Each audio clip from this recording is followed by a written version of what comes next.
Hey everyone, welcome back. Countless here, and today we are back in my tutorial world for another tutorial, and this is the little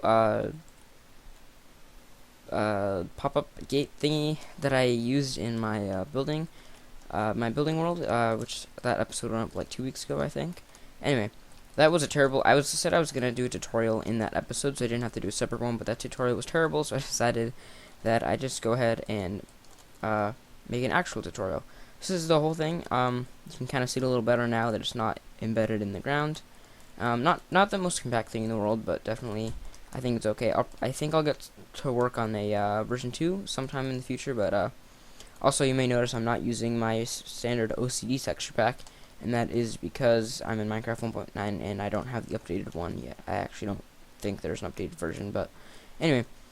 So let's just watch this. Let's just check this out in action. So this is basically just for a gate, more for looks. I mean, because you can obviously jump over it, as I used it for. I used it for the entrance of my my naval base. But anyway, if you flip this lever, as you can see, the slabs get pulled down with the slab blocks, but they also pull these quartz blocks down. So we need these pistons to pop them back up, and then just like that. All right. So that's how it works. So let's get started with the tutorial. All right. So for this build, you're gonna need an area of land that is 7 blocks wide, 6 blocks long, and 5 blocks deep. So we're gonna dig down 5 blocks. That was a terrible voice crack. That wasn't much voice crack, but it just sounded really weird. Anyway, so this is your floor level. So you're gonna dig down 5 blocks. So 1, 2, 3, 4, 5. And the volume of this, so the actual contraption itself is 7 by 6 by 4, because there's no redstone on the floor level. There are slime blocks and stuff, and these blocks in here, but they don't really count as part of the redstone mechanism. So yeah, that's why I haven't counted them in the volume, but the volume is 168 blocks. So yeah, so this is where your pistons are going to be. This can only be 3 blocks or less, unfortunately, but that's just because of this long wire along the top here. And I will try to fix that, hopefully, with version 2, that I'm gonna try to see if I can get going, which is probably gonna hopefully gonna be a lot better, but maybe I won't do that. But anyway, so let's just get started. So for the setup, you're gonna come 2 blocks up. These are temporary blocks, by the way. So you're gonna come 2 blocks above each spot and put the 3 pistons, so they are suspended by 2 blocks. And put 3 slime blocks on top of that, and then put whatever your fence is made out of. I like to use slabs, but you don't have to use you don't have to use slabs. You could use full blocks if you want, or something else. You could use fences, although that it does give you like the half block thing, and you could also technically pass between the fences, which isn't great, but yeah, it kind of defeats the purpose. But whatever.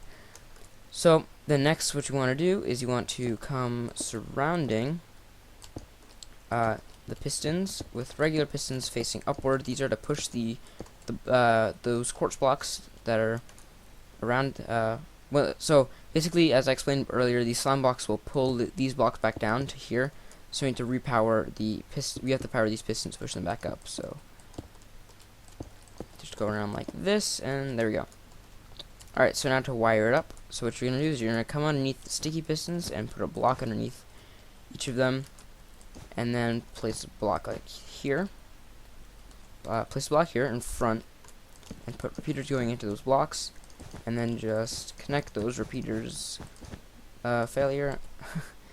Connect them like that, and that's the wiring for the sticky pistons. As you can see, if we power those, they'll do that, and as you can see, they pull these blocks back down. So we'll make the input to push to power all these pistons. So basically, it's very simple. You just kind of want to come to this piston here, and then just outline the pistons like this, going around like this, around more like that, and then just spam redstone on top of all these. Now the reason that you can't do more than 3 is because the redstone signal on this line would not be high enough to get around, because start from this block, this would be 15, 14, 13, 12, 11, 10, 9, 8, 7, 6, 5, 4, 3.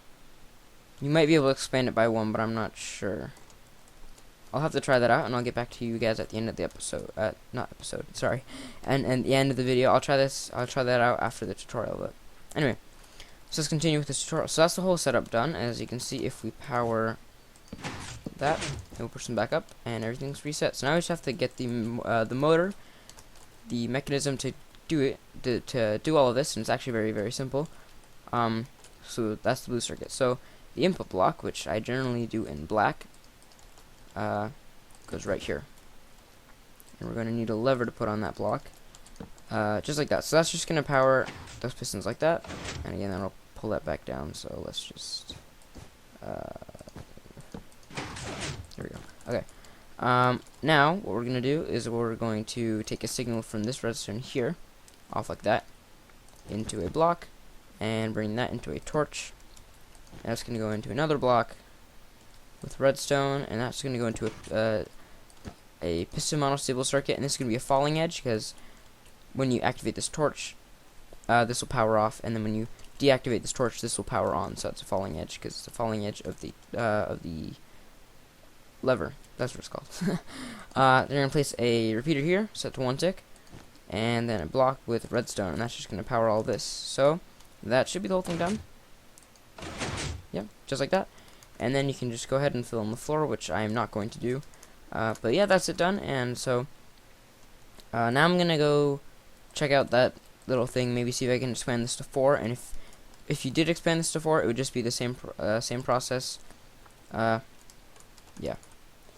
I haven't actually tried it in other sizes, but I'll go ahead and do that now. So I'll get back to you when I'm done with that. Okay, so I've done a bit of experimenting, and so you can turn this to 2, and also 1, but every time you reduce it in size, you get this weird overhang kind of thing going on right there. And so, yep, so all you kind of have to do is, again, take it from right where the repeater is, but just extend this out by 1, so it will always be 6 wide. And that's something you really can't get around, at least not on the way I have it set up. You could probably find a way around that, but anyway, for the one, I got it to work with the 4, but I had to extend it out a bit. As you can see, this is 2 blocks, and there are 2 repeaters here, so, but I got it to work in the end. So as you can see right there, it's kind of lagging, sorry. Just like that, yeah, but basically that works. So okay, so I hope you guys enjoyed this tutorial, and hope you find it helpful, and I hope you find a use for this. And so yep, thanks for watching, everyone, and I'll see you all next time. Bye bye.